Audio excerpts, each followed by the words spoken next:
Time to come clean. The lies we tell ourselves and others. I discuss this and more with my very special guest, chameleonpreneur Lynda West, on today's episode of The Little White Lie. Hello, everyone. Caren Glasser here. I'm your live stream host, and we have a great show for you today. Welcome to The Little White Lie. This is a lifestyle show for super boomers and beyond that will enhance your lifestyle, health, empowerment, and more. We have an amazing show today, guys. I am really excited about the guest that I'm going to be bringing on in just a moment. Her name is Lynda West, and she is a chameleonpreneur, as I said. I love that word, chameleonpreneur. I had to practice it several times to make sure I said it properly. She is the creator of Living Live TV. And after working in the corporate arena for over 36 years, at the age of 51, Lynda jumped into the world of entrepreneurism. And as she says, you are never too old to start. And that was back in 2014, and she has never looked back. And she joins us today to tackle the topic, the lies we tell ourselves. So without further ado, hello, Miss Lynda. How are you today? I'm doing great. Thank you so much, Caren, for having me here. I'm so excited to talk about this topic. I can't wait to see what you have in store. Well, I promise not to do anything too shocking, but we're going to start right off the bat by asking you, Lynda, what is your little white lie? Which one should I tell? Which one should I tell?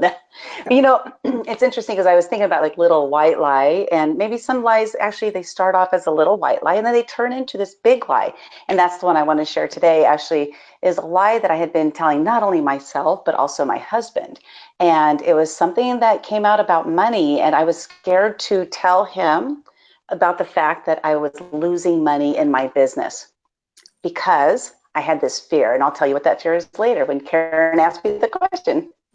I really love this. I mean, you're being so vulnerable about this, and I am sure that there are a lot of people that are watching the show, whether they're live or on replay, that have told that very same lie, and that they're embarrassed by it, or they hide it, or for whatever reason, they think they should be doing better, and they're embarrassed to talk about it. So we're going to talk about that as well. And if you have a little white lie, if you're watching live or on replay, make sure you put your little white lie right down there in the comments, and we will pop it right up on the screen.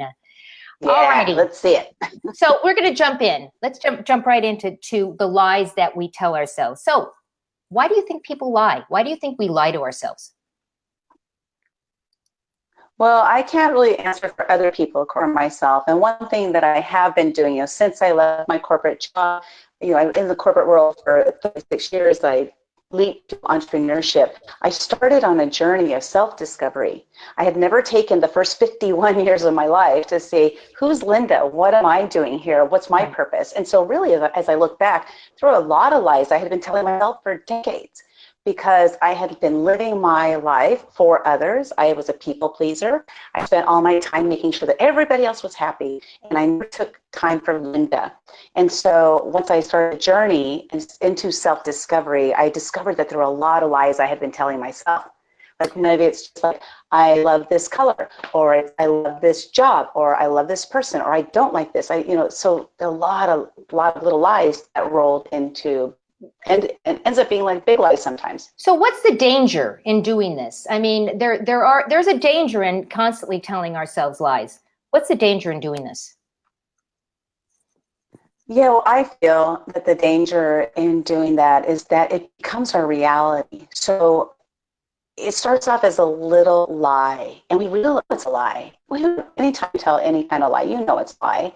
And then it becomes your reality because you start telling the same story, that lie, over and over and over again. So I'll share what happened in my marriage is I got to the point where it was like imploding, and I had to tell him. It got to the point after 2 years of me not telling him the truth of what was going on, that when it came down to it, I was like, oh my God, it's not going well at all. I can't hide it anymore. Yeah. So you may tell you the story of what I did. Yes, I want to know. Okay. Inquiring mind. So I had kind of like a come to Jesus moment of myself. And I said, what? I have Frenched the lie, got to me. It became so real for me that I almost did that. So then I realized that, wait a minute, what are you doing here? This is ridiculous. At least tell him. So I just had a moment. I said, I need to talk to you. And we sat down and I said, before we got started, I said, let's pray. Because I wanted to make sure that the words that came out of my mouth came out in a way that he would be understanding, and he would hear them with understanding and compassion, not with anger and deceit. And so he goes, okay. So we prayed. And then the first question he asked me is, are you cheating on me? And I said, no, heck no, I'm not cheating on you. That was his first thought. And Wow. he was like, I can handle anything else. I told him, I said, I've been lying to you for a couple years. And the money thing, I've been spending money. I'm not making much money. And this is the reality. This is the truth. And he was like, okay, let's work on it. Let's make this right. And what I realized in that very moment, Caren, is that if we just would tell the truth from the beginning, it wouldn't weave off into this web of lies. Oh my gosh. And I was scared. I wanted to divorce him instead of telling him because of my fear. Wow. So how many of you have had that same exact experience where you made yourself actually sick to your stomach and sick in body? I have. I mean, I think we all have, and I think that it is nothing to be ashamed of. Actually, I think it is refreshing and almost cathartic to admit it and to come on out and say, I'm lying, but now let's fix it. Let's move forward. And that's what your husband did. So that probably was very validating to you. It was, and in addition, so it ended up helping me to say some other things that had been kind of bottled up for years. And one of those was that I didn't feel as if he would lean on things. Now, this was actually my own fault. This wasn't him. This was something that I felt. And so I said, okay, so from this point forward, if I don't like something, I'm going to tell you. If I do like something, I'm going to tell you. And you just have to accept it, that this is how I feel, whether it's good for you or bad for you. If I don't want to go somewhere, I'm going to tell you, I don't want to go. Instead of going and being there and like being so bitter and like, I wish I wasn't here, which is what I used to do. And so he said, okay. So we've had some things like have come to a head, but I say, hey, you told me that I can, and you told me, but I told you that I need to be able to just voice my thought, and that's it. We don't have to agree. I love that. Yeah. One of the things really that you changed it. Yeah, and one of the things that I've heard you say on multiple occasions, if you are not living live, you are not living life. What does that mean? For me, that kind of started with doing live videos, which was about 2.5 years ago. I started doing live videos, and I was like, you know what, doing live videos, what it's done for me is it's really opened up my life. It's really helped me become more confident.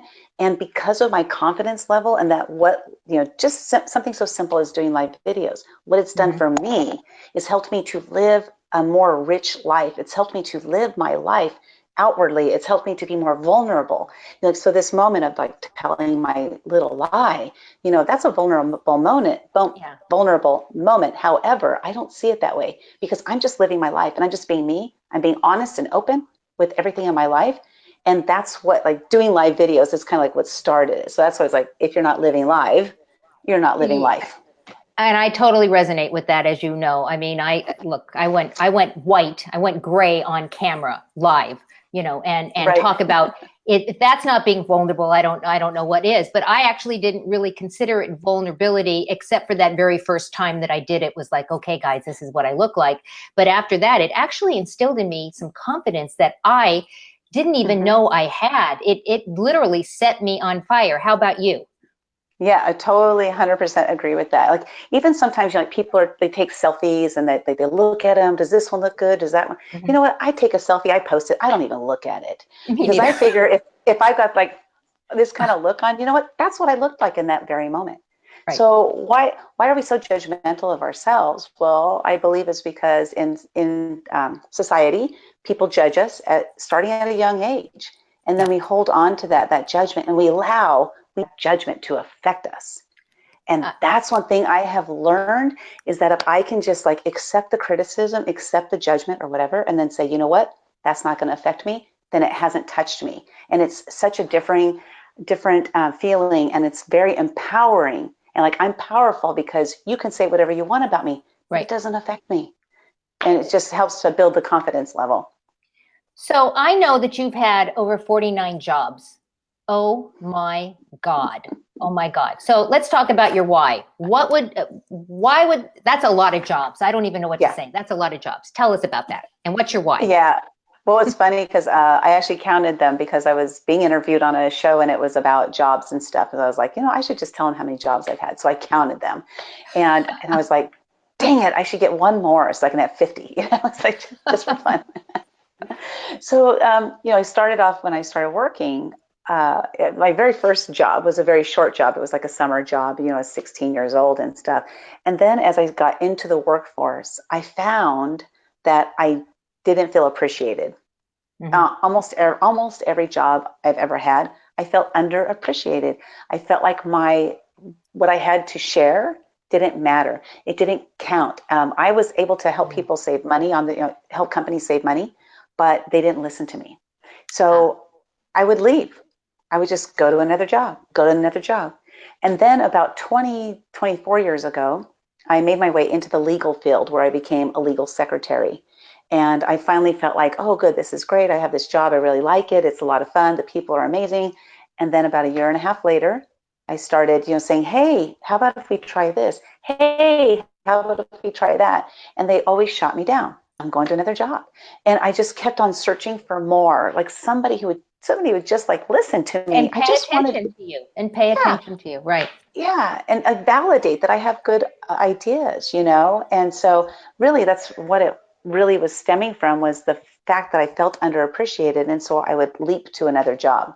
And only one job ever, I was on for 6 years. And that was because my boss realized that I needed to be constantly stimulated and that I need to feel appreciated. So she constantly gave me new jobs and she appreciated me all the time. When she left after 6 years, I got bored and I left.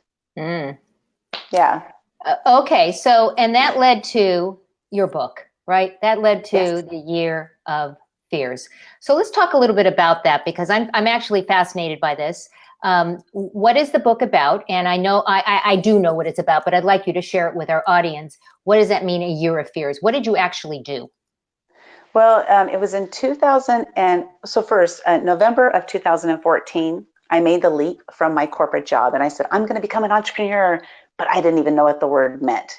So first I was like on this journey to I don't know what. And what I realized in that moment is it wasn't so much that what I'm going to do, but I realized that this is what I am not going to do anymore. I'm not going to work for appreciate me. I'm no longer going to put up with that. So I'm going to start this entrepreneurial journey and discover what I'm supposed to do. I knew that I was here to help people at that point, but I didn't know how. So I made my leap. I left the corporate world, and then it was January 1st of 2015. I woke up that morning and I said, I got to do something different. I don't do New Year's resolutions because I have never been able to keep them. So I decided that this year I'm going to face a fear every day and I'm going to see what it does and see if it helps me change my life. And so I did. So every morning I woke up in 2015 and I asked myself, what scares me? Those are my 3 words. Every morning, what scares me? And whatever was the very first thing that popped into my head, that was the thing I did that day. So I didn't do anything crazy. I didn't jump out of planes. I didn't do, skydiving, didn't do anything like that. Give us an idea of what some of those fears might have been that you did. Okay. And now some people might say, well, that's ridiculous. That's not scary. But to me, they were. So here's the thing. Reality is that your fears are real for you. And so nobody can compare your fears to them. So I had fears so simple as just like walking up to people and saying hi. I'm a very shy person, even though I do these videos and stuff, it's so different than actually walking up to a human being. So I remember this one time in particular, this was a great one for me, is that I said this morning, okay, here, what I'm scared of is approaching a stranger in a coffee shop. So I'm going to approach a stranger today in Starbucks and I'm going to have a conversation with them. So that was my challenge to myself that day. So I went to the Starbucks and when I walked in, everybody was paired up with each other. Nobody was by themselves. It had to be a stranger by themselves. So I just waited and waited. And then finally a gentleman walked in He ordered his coffee and he sat down. And I was like, oh my God, there he is. That's the guy I got to go talk to. I was so scared. Like I was probably sweating. I was probably shaking. And so I walked up to him and I said, excuse me, sir. I'm facing a fear every day. Yours is to talk to a stranger. Do you mind if I have a seat for a moment? And he was like, sure, So I had a seat with him. We talked for, we talked for like 2 or 3 minutes. And then I said, thank you so much. You helped me through today's fear. I really appreciate it. And I left, still scared, by the way. But you did it. And just for those of you who are watching either on replay or live, this book is available and we're going to tell you how to get the book. In the meantime, guys, if you want to find out a little bit more about Lynda right now, if you just put Lynda's name in the comments, BoomerBot is live today. And so BoomerBot will show up and we'll send you a message and give you some links as to how to get to know Lynda a little bit better. But in the meantime, we're going to just keep on going. So what is something that people don't know about you? Well, I think a lot of people don't know that I play bass guitar in a rock band. That's one of my favorite things. I started playing bass guitar about 7 years ago. And so we talk about you're never too old to start something new. So at age 47, I picked up a bass guitar and I was like, I want to learn how to play it. And so, my husband taught me how to play and started playing in a rock band. That's my favorite, what I don't know about Lynda, I think. Okay. Well, I also know that you ran away when you were 5. So I thought yes. that was an interesting one too. For all of us who ever ran away from home, you didn't just run away from home. You stayed away for a little while, didn't you? I was gone for an entire week. And people ask me, where did you go? Well, I only went to the neighbor's house, okay? But I was gone an entire week. And here's the thing is I would have stayed gone forever had my mom not said, okay, it's time to send Lynda home. Because I grew up in a very abusive, alcoholic household, and it wasn't happy there. I was happy at my friend's house. And so I went to someplace where I was happy. I went to my happy place, which was my neighbor's house, So I was gone for an entire week, yeah. And we're glad you came back because you would not be here to tell us about this program that you now have, that you have launched. And I'm really excited about it, that we're one of the first to actually promote this out there. It's called Finish It Fast. And I'm going to put it up there. And yes, I know it looks silly when I put it up this way, but let me just show you. The program is called Finish It Fast. Let's talk about the program. What is this program? Well, it's a program that I created. They say necessity is the mother of invention, right? Yes. Now, I used to be a tremendous procrastinator. And I discovered throughout my journey this last 4 years why I was procrastinating. There were many reasons. Some of it was due to fear. Some of it was because I didn't know how to do something. Some of it was because, I judged myself. Some of it was just, I didn't want to do it. I hated it. And so I had all these different reasons I was procrastinating. And I said, you know what? I'm going to create a program where it's like a mastermind type of program where we get together once a week. We meet for 3 hours. And then what we do is at the beginning, we tell what we're going to get done. And then we stay with each other and we watch each other work for 3 hours. And so at the end of 3 hours, we check back in and we say, did you get it done? Yes, I did. And then we go on with our week.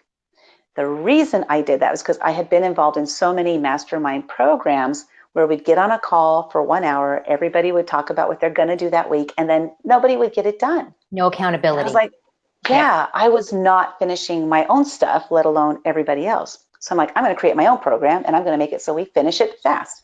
And so the Finish It Fast program was born about 2.5 years ago. And it's a great program. I finally launched it as a paid program. I just did it with me and my friends. I did it for myself. It was 100% for myself. That was why I did it. But the things I have accomplished in the last 2.5 years are due to that program.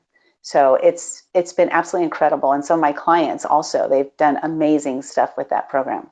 So tell us some of the things that are going to happen in this program. I know it's a 3-month, it can be as longer than 3 months, but it's a 3-month program to start out with. What are some of the things that they're going to get when they decide to stop being a procrastinator, as you say, and become an actionator? Actionator. Yes, love it. It's my own word. I'm going to trademark that, I think, actionator. But well, what they're going to get, first of all, is they're going to finish the stuff they've been putting off. How many of us have shelf development? I've got these shelves behind me that don't have any shelf development on them. But how often have you attended a seminar, a webinar, a workshop, an in-person 3-day event, a 5-day event, a 1-day, whatever, that you came home and you had all this stuff and you had this intention like, oh, I can't wait. This is exciting. I'm going to get in there and I'm going to do all this. And then my whole life is going to change. And then it comes the second day and it goes on your shelf. Nothing. Yeah, exactly. Yeah. So that's the one thing is this program. One of my clients, the first thing, I'll give you guys a tip. This is like a really great tip is one of my clients I told her, I said, I want you to count how many programs you actually have on the shelf. And she had 13 programs she paid for that she wasn't doing. 13. Now, how many do you have? I want you guys to go check and see how many you actually have that you've paid for that are sitting in your inbox on your computer or are sitting on your shelf at home. Count them up. And right? I want you to write down the list, like actually write down a list. And then I want you to pour through that list and say, is this going to help me better my business? Yes or no? If the answer is no, I want you to just throw it away. Don't worry that you spent $1,000 on it, because if you're not using it, that $1,000 is weighing you down tremendously. So I want you to just toss it or give it to somebody else who's going to let it become shelf development for them. Shelf development. I just love that. You've coined some great phrases here. Shelf development. That's awesome. And I know that we have this program available for our listeners. And we have a special Caren code that when they go to Boomer Lifestyle, the Boomer Lifestyle, which is the store, it's actually sitting in the store right now, guys. And we'll talk a little bit about that. But if you go there, you're going to click on the Finish It Fast button and you're going to get 10% off.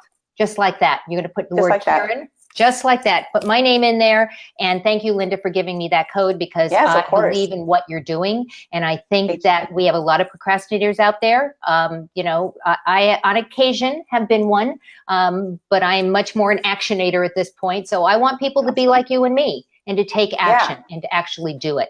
So the way to go do that is to go to the Boomer Lifestyle right there, theboomerlifestyle.com, and you'll see at the very top of the page is going to be Lynda's picture. You can't miss her. She's there. And then there's a little button, Finish It Fast. You can also pick up her book in there as well, The Year of Fears. You can pick up the book as well. If you'd like to get in touch with Lynda, I'm going to put some of her contact information right now. You can go check out her website at www.livinglive.tv. You can also check her out on Facebook, where I was talking to Lynda before the show and said, oh my goodness, I know that you had to launch a new page because of some issues, and you just grew that page. You have over 14,000 friends and followers on that page already. Check it out, facebook.com/livinglive.tv. And finally, is that right? The Facebook one is Facebook /Living Live Show. Living Live Show. Here we go. Yeah. That's the right one. Sorry, that guy. I have both there. No worries. Put that one. That's the right one, guys. Also on Instagram, you can check her out at livinglive.tv. And on Twitter, you can check her out at Lynda M. West on Twitter. Oh my gosh, so much information. So let's do some last thoughts. What do you want to leave the audience with before we say goodbye? What can you tell them right now that's going to just change their life right now? Okay, one thing is they say that you're a reflection of the 5 people you hang out with the most. Yep. So I want you to look at your people that you're hanging out with and see, do you like those people? And if you really like those people, keep hanging out with them. But you know what? If you don't, you want to find a different circle. And that is actually what helped me to grow me as a personal person, as well as grow my business. Because I started hanging out with the people who were winners, the people who were taking action, and realized that, I'm actually a reflection of them because they're doing it and I'm doing it too. So just make sure you look at your circle, see who it is that you're hanging out with. And if you want to be hanging out with those people and they're over there, you got to go over there. Otherwise, it's not going to happen. So Lynda, it begs the question, I know you're hanging out with some pretty incredible people right now. Tell us, name drop a little bit. Who are you hanging out with these days?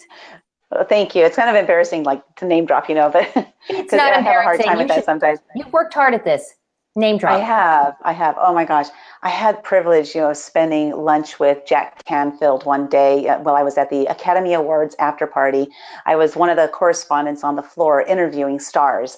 And, this was all because of the circle I hang out with. Les Brown, Les Brown called me up one day and he's like, Lynda, you're a great servant and I want to give back to you. Make sure when I'm in town that you meet up with me because I'm going to help you learn how to leverage me. And I'm like, what an incredible man, right? The creator and the co-founder of the Make-A-Wish Foundation, Frank Shankwitz, is a dear friend of mine. And this is because of the circle I'm in. The founder of UGG Boots, Brian Smith, he's another friend of mine. He lives actually not far from where I am right now. And these people have just all been part of my circle. I interviewed ex-president of Mexico, Vicente I'm so Fox, a glad you said couple that. weeks ago. How I'm like, oh my, awesome is that? I mean, my goodness. yeah. Well, and I want to share with that really quick is because why these things happened is because I learned who Lynda is and I started living as Lynda. Because prior to that, again, I was a people pleaser and I was always trying to be what I thought other people wanted me to be. So I spent a lot of time discovering who is Lynda? What are my likes? What are my dislikes? And living my life as that person, the person I really am.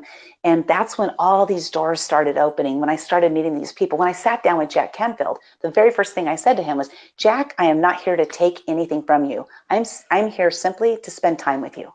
And so we were at lunch for 2 hours. It was absolutely, I'll tell you this story really, I don't know how much time we have left, but just really, I'll tell this story really quick. So I'm at the Academy Awards after party and I walk in and it's lunchtime. Everybody was at lunch except for Jack. And he was talking to a couple people. So I stood there like, I'm going to get a picture of it. Jack Canfield. I was so excited, and I was just standing there patiently. And then about 3 minutes went by when the conversation started ending.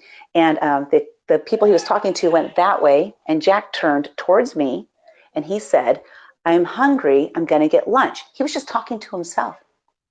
But now the old Lynda would have said, oh, darn it, I can't get a picture with him. But the new Lynda said, I grabbed his arm, and I said, I'm going to take you to lunch. Let's go eat Mexican. Just like that. And he's like, okay. So we went to lunch together. It's the opportunity. It's so amazing.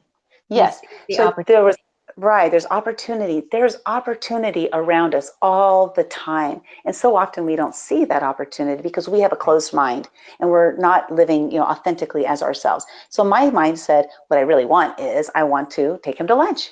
And so I took him to lunch. Here was the fun part is I didn't know this because I showed up at the event late. He had spoken that morning. And when he spoke, they actually auctioned him off for $14,000 for lunch with Jack Canfield. Oh my goodness. My lunch was $38. High five, girlfriend. That is awesome. That is awesome. Okay, guys, you heard it here. You heard it here first. And that is, you got to face your fears. You just have to step into it and go check out the Finish It Fast program. You can find it at theboomerlifestyle.com. Lynda, thank you for being on the show today. I'm going to drop you in the green room as I do some ending pieces of the show, and I'll talk to you afterwards. Thank you so much. Bye, everybody. So now's the time that we do the super boomer moment. I'm going to bring that up. I brought the wrong card in. Oops. This is the time that we talk about something that really struck me during the show, and I want to share it with you, a personal thing that I want to share with all of you, and that is you have to stop telling yourself that you can't and start telling yourself that you can, because when you do that, the opportunities arrive. And what a perfect story that Lynda told us at the end of how she just did it. I mean, she could have turned around and walked away, but she didn't. She faced her fears. She walked right into it and said, I'm taking you to lunch. And amazing things happen. Wow. Thank you. I want to thank all of you who are watching today, whether you're here today live or whether you're on replay. We know that you have a choice as to how to spend your time, and you chose to spend it with me and Lynda today. We are eternally grateful. We want to thank you, and we want you to go out and tell a friend to join you next week on the next episode of The Little White Lie. Goodbye, everyone.